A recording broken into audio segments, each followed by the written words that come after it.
Semarakan malam pergantian tahun baru 2024 ke 2025. PJ Wali Kota Palembang menyebutkan jika wisata Tower Jembatan Ampera akan dibuka untuk umum.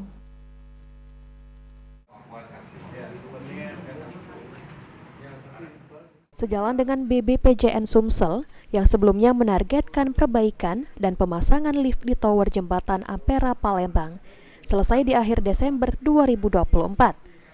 PJ Wali Kota Palembang, Uco Abdul Rauf Damenta, mengatakan, jika pemerintah Kota Palembang juga berencana membuka wisata Tower Jembatan Ampera pada malam pergantian tahun 2024-2025 sebagai spot wisata baru yang bisa dimanfaatkan wisatawan, tidak hanya naik ke Tower Jembatan Ampera.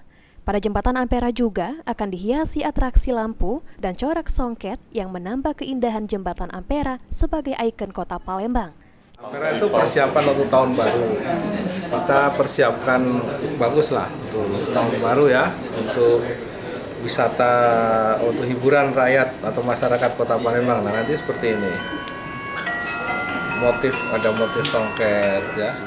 Ditambahkan PJ Wali Kota Palembang, dalam realisasinya nanti, BBPJN meminta mempersiapkan shelter di bagian bawah Jembatan Ampera untuk masyarakat yang mau naik ke Tower Jembatan Ampera, sehingga tidak terjadi penumpukan wisatawan.